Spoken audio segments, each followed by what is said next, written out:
के constitution club of India में दिल्ली मुद्रा उत्सव का आयोजन किया जा रहा है। इस मुद्रा उत्सव को दिल्ली में 13, 14, 15 जनवरी 2023 को आयोजित किया जाएगा।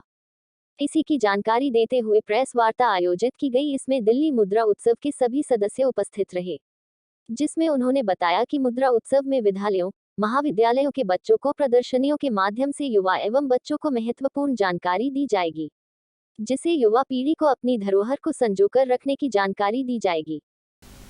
आप सभी को मेरा नमस्कार। मैं सुनील सिंगला, सोनू भाई, दिल्ली मुद्रा उत्सव प्रेसिडेंट। मेरे साथ रवि गुप्ता जी हैं, सेक्रेटरी साहब। मेरे साथ अरविंद जी हैं, हमारे ट्रेजरर साहब। श्री अशोक जैन जी, ये हमारे जॉइंट ट्रेजरर साहब। श्री प्रदीप जी, हमारे एग्जीक्यूटिव मेंबर। श्री HL राय साहब, हमारे एग्जीक्यूटिव मेंबर। हमारे कपिल गुप्ता जी, एग्जीक्यूटिव मेंबर्स। हमारे रेणु बहन जी, एग्जीक्यूटिव मेंबर। श्री अरुण अरोड़ा जी, एग्जीक्यूटिव मेंबर्स। और असलम भाई, एग्जीक्यूटिव मेंबर। जैसे कि मैं आपको बताना चाहता हूँ, दिल्ली मुद्रा उत्सव इस साल 2023 में भी दिल्ली मुद्रा उत्सव एक एग्जीबिशन करने जा रही है 13, 14, 15 जनवरी, कॉन्स्टिट्यूशन क्लब ऑफ इंडिया, और आप सब आमंत्रित हैं। नमस्कार। देखिए, वही हमारे 80 से 100 के एग्जिबिटर्स हैं जो पूरे इंडिया से आ रहे हैं अपनी जो उनकी कलेक्शन है उसका डिस्प्ले करने। और इसके अलावा करीबन 10 से 15 मंत्री और MP हमारे संपर्क में जो इस इवेंट में आ रहे हैं। और मीडिया आप सब तो हैं ही। डिस्प्ले भी हमारे काउंटर्स हैं इस बार, जो हमारे बीच के काफ़ी लोग जो हैं जिन्होंने अपनी अलग अलग थीम पे एक कलेक्शन कर रखी है, वो भी अपनी डिस्प्ले लगा रहे हैं। इसके अलावा हमारे कॉइन्स के लेके और कुछ टॉपिक्स हैं जिनके ऊपर हमारे प्रेजेंटर आ रहे हैं, वो अपने प्रेजेंटेशन दे रहे हैं। बेसिकली मैं बताना चाहूँगा कि जो हमारी न्यूमिस्मेटिक हिस्ट्री है, कॉइन्स की जो हिस्ट्री है, उसको right from the 7th century to 8th century BC before Christ है, जो कि पंचमार्क कॉइन से स्टार्ट होती है। फिर बाद में ये मौर्यन आती हैं, अशोका आती है, गुप्ता आती है, शाक आती है, फिर राजपूत कॉइन्स आते हैं, फिर सल्तनत आती है, फिर मुग़ल आती है, उसके बाद आपका ब्रिटिश आती है, फिर ब्रिटिश के बाद आजकल जो चल रही है उसके अंदर भी जैसे अभी नए आए कॉइन्स आए हैं जो कि अमृत महोत्सव के आए हैं।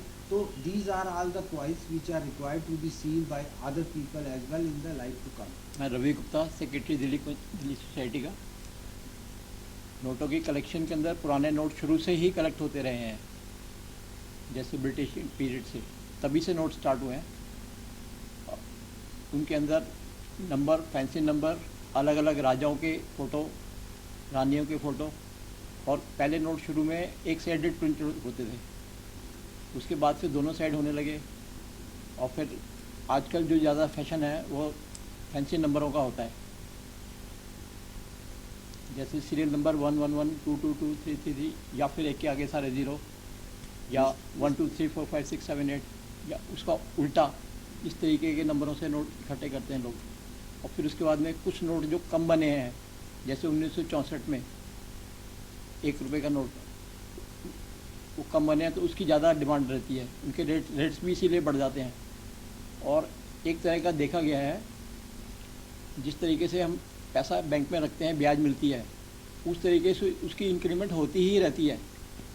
रखने वाले को कभी भी लॉस नहीं होता, जितना पुराना होता है।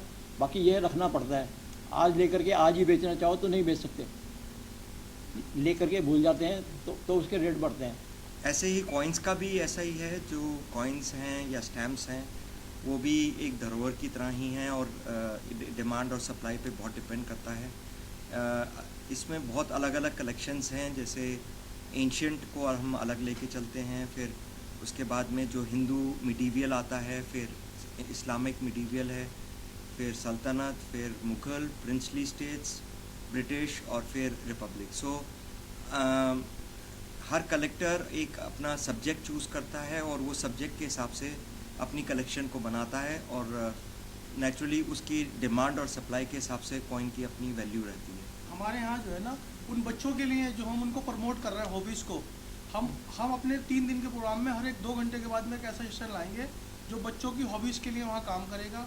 हम उनको मोटिवेशनल जो है उनसे कुछ क्वेश्चन करेंगे क्विज के तौर पे, फिर हम उनको एक रिवॉर्ड के तौर पे उनको कलेक्शन देंगे कुछ कॉइन्स की या कुछ और धरोहर की।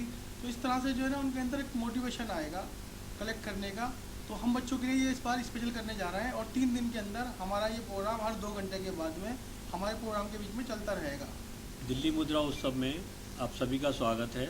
अधिक से अधिक संख्या में आप लोग पधारें। जितनी भी प्रकार की आपकी क्वेरीज़ हैं, जितनी भी प्रकार की आपके दिमाग में कोई क्वेश्चन है अपने कॉइन को लेकर के, उसके दाम को लेकर के, असली है नकली है, इस तरह की सवाल हैं। किसी ने आपको बता दिया है कि आपका कॉइन लाखों रुपए का बिक जाएगा और आपने एक अलग धारणा बना ली है, तो दिल्ली मुद्रा उत्सव में पूरे देश से 90 से अधिक लोग अपनी अपनी कलेक्शन के साथ में आ रहे हैं। इस मुद्रा उत्सव को लोगों के लिए निःशुल्क रखा जाएगा, जिसे कि प्रदर्शन के माध्यम से लोगों को धरोहर से अवगत कराना है।